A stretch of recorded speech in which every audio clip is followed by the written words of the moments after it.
Hi, I know these last 6 months obviously are going to be deemed as an adversity. This pandemic has changed many things in our lives.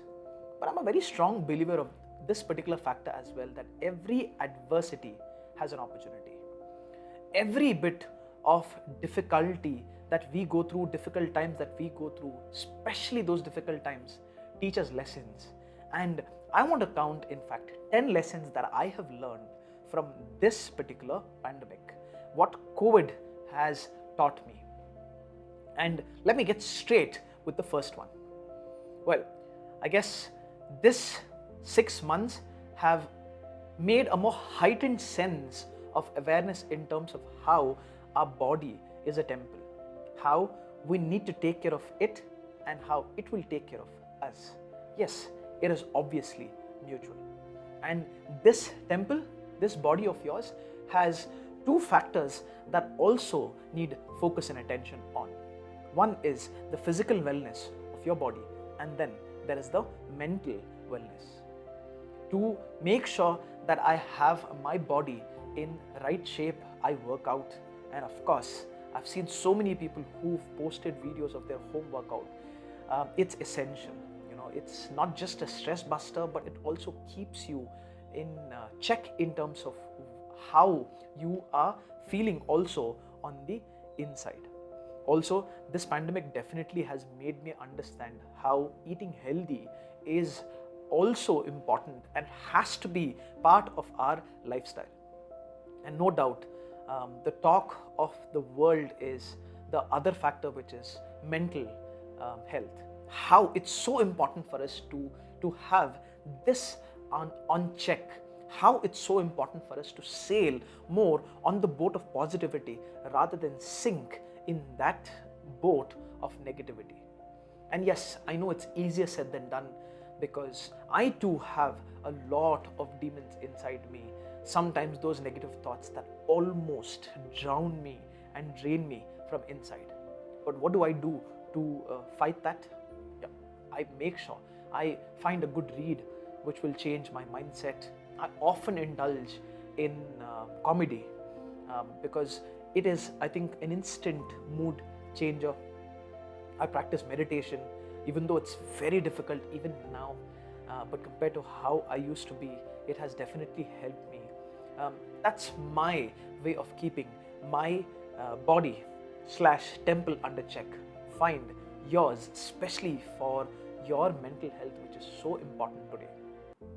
The second lesson that I learned, even though it has to be my first ever plan of action, because as soon as the first 21 days of lockdown happened, I said to myself that this is the time to make or break in terms of habits. I have learned how crucial and how important those habits are in our lives. That's in fact one of the reasons why I went on a typical cliche habit building exercise, downloaded an app on my phone, put certain set of habits, and every morning I would wake up and tell myself that this is my mission today. And before I go to bed, that joy of having all of those habits checked was amazing experience. But then when the unlock phases slowly happened, life kind of slowly got back into where it was earlier, and I noticed how I kind of let go of certain habits of mine, and I said, wait, hold on, no. This should not be a pit stop in my life. This should be a permanent decision, a lifestyle decision that I need to take.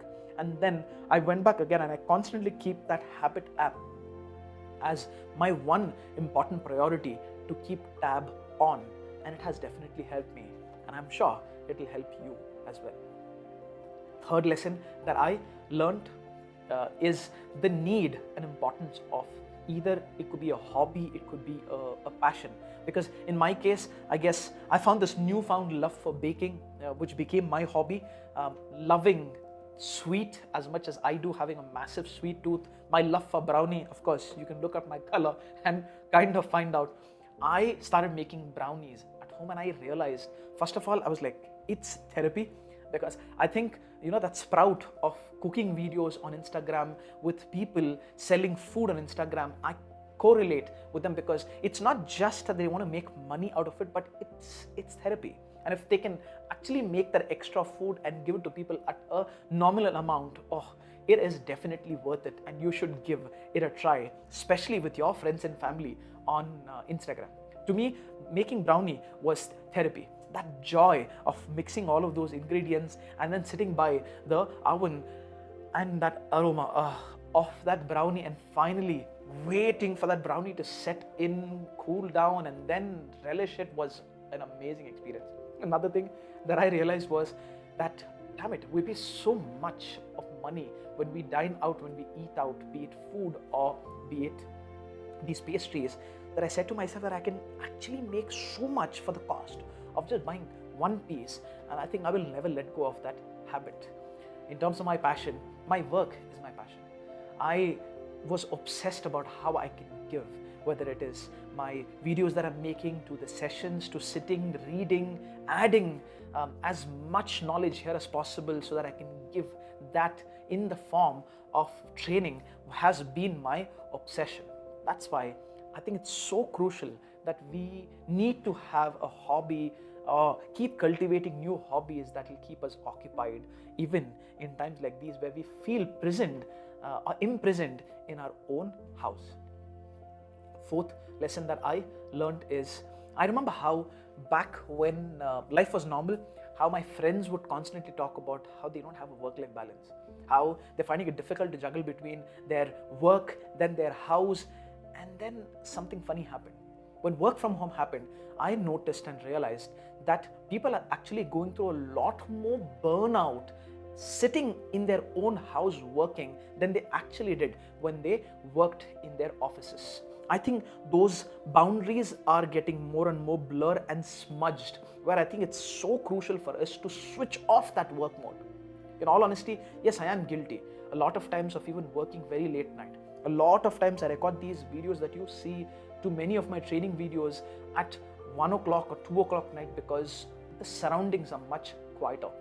But then, like how I'm doing this in the early evening, I mean, sometimes I do make sure that we have certain times where we switch off our work, we sit and we either talk, we watch a movie, we watch a TV show, because I think that work-life balance is extremely necessary. Because remember, there are 3 factors about your life that matter: you, your family, as well as your work. And we shouldn't be feeding all of our time only in one. Instead, we should be giving equal importance to all the 3. The 5th lesson is, in fact, I think comes with an irony. Because the amount of social distancing that people keep talking about has truly distanced us.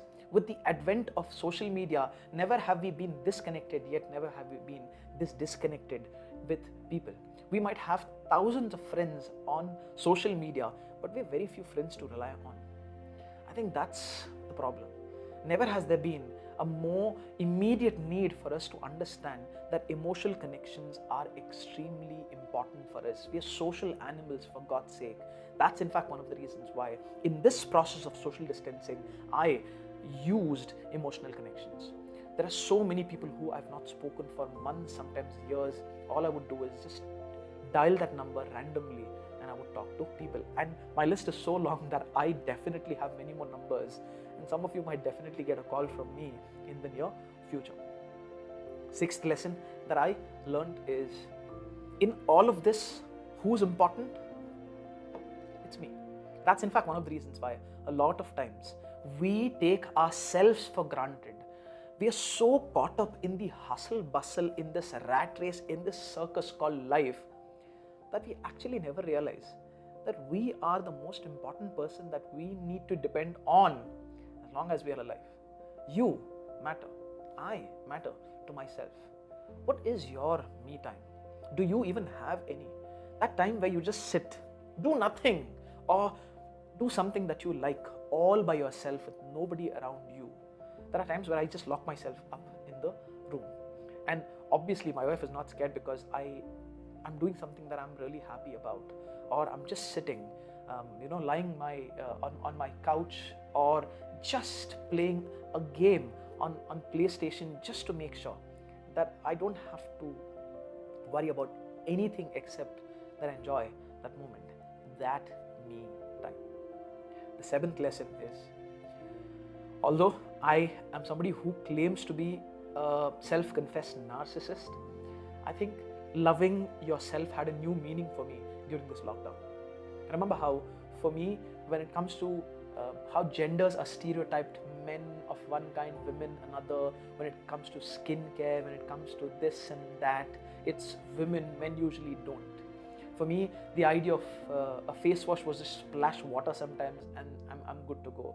There are times where I'm so preoccupied that by mistake I would even put shampoo on my face and then wonder what do I do. And I noticed how when I tagged along with Aisha, of course not applying makeup on my face, which someday I will definitely, click a selfie with, but I noticed how skincare was so important.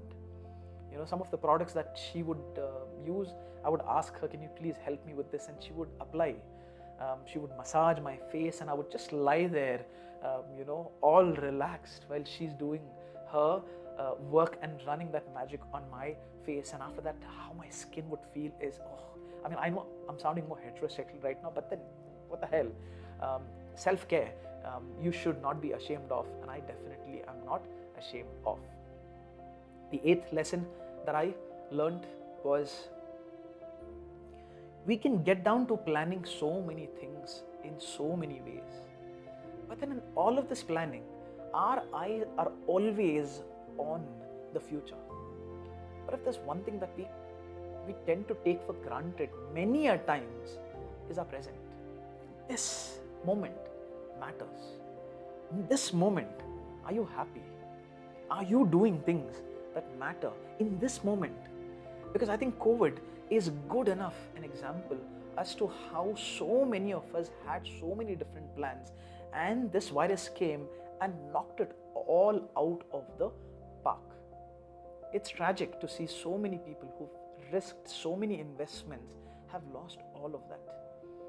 I think it's so important for us to live in the now, in the present.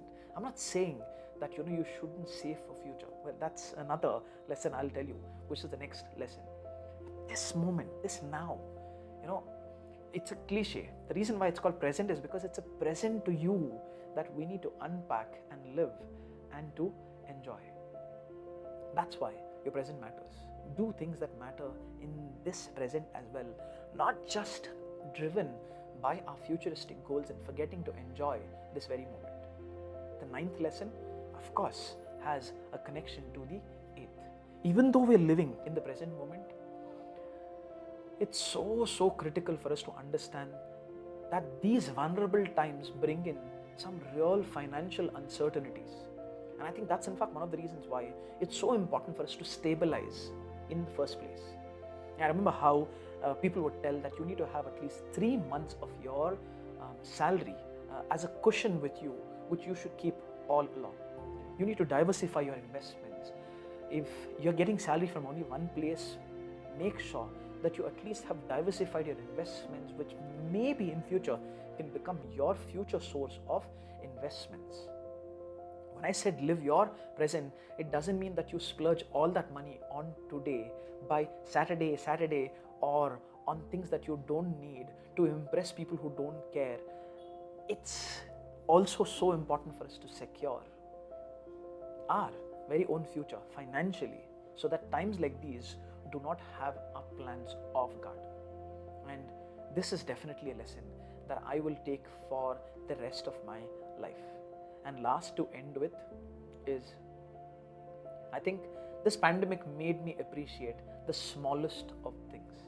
It made me have a more heightened sense of gratitude towards the things that I have, and how I should not be taking any of these things for granted, because you never know how soon you might lose them, or what time frame they can stay with, whether it's people, whether it's things, whether it's your job, whether it's your opportunities, or even your own life.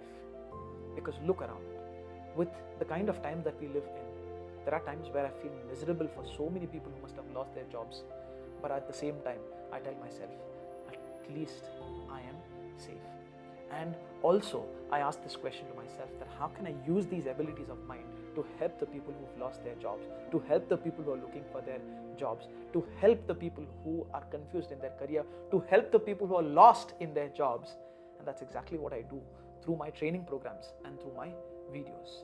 And I will definitely put a lot more content which will help you, motivate you, inspire you, guide you, and if I can be of help in any way, I'll be more than happy to do that.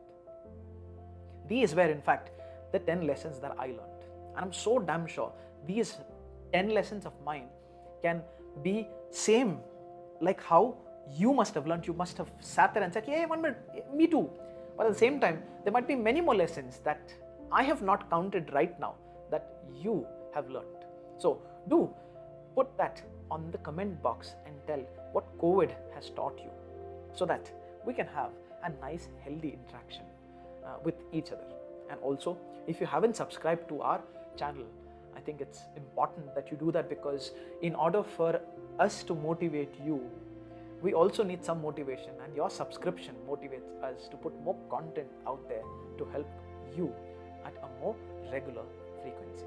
Until next time, for many more videos to come, do subscribe and have a beautiful life.